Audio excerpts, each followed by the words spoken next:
So మీకు colleges ఏ విధంగా ఉంటాయి? అంటే మీకు సపరేట్ కాలేజెస్ ఉంటాయా, లేకపోతే మీరు ఈక్వల్గా అందరితో పాటు చదువుకున్నారా?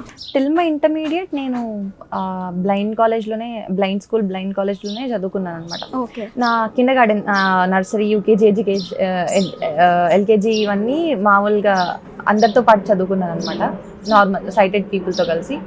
ఫస్ట్ క్లాస్లో వాళ్ళు ఏమన్నారంటే, డాక్టర్స్ మీ అమ్మాయి ఎక్కువగా ఇలాగే చూపు లైక్ కళ్ళతో చదివితే ఖచ్చితంగా చూపు త్వరగా తగ్గిపోయే ఛాన్సెస్ ఉన్నాయి, సో బ్లైండ్ స్కూల్లో జాయిన్ చేయండి అంటే బ్లైండ్ స్కూల్లో జాయిన్ చేశారు మా అమ్మ వాళ్ళు.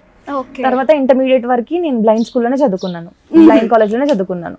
దాని తర్వాత ఇంకా నాకు అనిపించింది ఇలా చదువుకుంటే మనకి బయట ప్రపంచం తెలియదు, ఖచ్చితంగా బయట వాళ్ళతో ఖచ్చితంగా కోపప్ అవ్వాలి, వాళ్ళందరితో ఇంటరాక్ట్ అయితేనే నాకు సర్టెన్ లెవెల్ అనేది ఉంటుంది అని చెప్పి, సో నేను నా డిగ్రీ వచ్చేసి కోటి ఉమెన్స్ కాలేజ్లో చదువుకున్నాను అనమాట. ఓకే.